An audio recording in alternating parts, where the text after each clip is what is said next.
Hello everyone, आज मी मुलांच्या टिफिनसाठी देण्यासाठी मस्त भन्नाट हेल्दी अशी रेसिपी बनवलेली आहे। तर त्यासाठी इथे मुगाची डाळ जी आहे ती 3 तासासाठी मी भिजत घातली होती। आता 2 ते 3 पाण्याने स्वच्छ धुवून घ्यायची आणि मिक्सर जारमध्ये घालून घ्यायची आहे। आता इथे यामध्ये मी 4-5 लसूण पाकळ्या घालून घेतलेल्या आहेत आणि मुलांसाठी करणार असाल तर मुलं तिखट किती खातात त्याचा अंदाज घेऊन मिरच्या घालून घ्यायच्या आहेत। आणि आता आपल्याला झाकण लावून याची फाईन अशी पेस्ट करून घ्यायची आहे। गरज वाटली तर थोडं थोडं पाणी घालून घ्यायचं आहे। तर इथे पाहू शकता या पद्धतीने मी पेस्ट घालून घेतली। जास्त पाण्याचा वापर आपल्याला इथे करायचं नाही आहे, नाहीतर आपलं जे मिश्रण आहे ते बरंच पातळ होतं।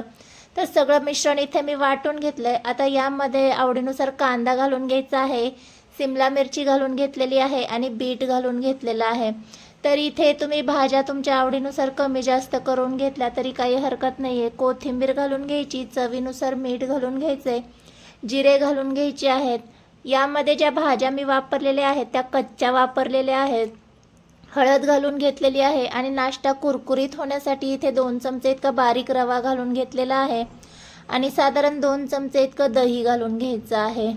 आता हे सगळं आपल्याला छान एकजीव करून घ्यायचं आहे। तर इथे तुमच्या लक्षात आलंच असेल अगदी कमीत कमी इथे मी पाणी वापरलेलं आहे। असं थिकच बॅटर आपल्याला हवं आहे।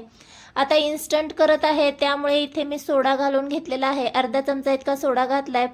ॲक्टिवेट होण्यासाठी 1 चमचाभर पाणी घालून घेतले आणि छान असं मिक्स करून घेतलेलं आहे। आता लगेच आपल्याला गॅसवर पॅन गरम करायला ठेवायचा आहे। इथे नॉनस्टिक पॅनचाच वापर करायचा म्हणजे आपला जो नाश्ता आहे तो पॅनला चिटकत नाही।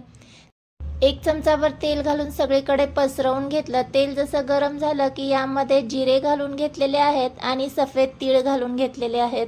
ही फोडणी ऑप्शनल आहे पण नाश्ता छान दिसतो त्यामुळे मी जिरे आणि तिळाची फोडणी केलेली आहे आणि व्हिडिओ दाखवते त्या पद्धतीने सगळीकडे पसरवून घेतलं आणि नाश्ता अट्रॅक्टिव्ह दिसण्यासाठी यावर काही बीटरूटचे काप आणि शिमला मिरचीचे काप आणि काळे तीळ घालून घेतलेले आहेत। 5 मिनिटं छान मीडियम गॅसवर मी हे शिजवून घेतलं आणि वरची बाजू सुकली म्हणजे नाश्ता हा छान असा शिजलेला आहे। आता तेल लावून घ्यायचे म्हणजे आपल्याला दुसरी बाजू जी आहे ती देखील खरपूस शेकून घ्यायची आहे। तर इथे व्हिडिओ दाखवते त्या पद्धतीने याला मी टर्न करणार आहे कारण आपल्याला तो टर्न करताना तुटू शकतो, त्यामुळे व्हिडिओ दाखवते त्या पद्धतीनेच टर्न करायचं। तर इथे पाहू शकता मस्त खमंग आणि खरपूस असा झालेला आहे।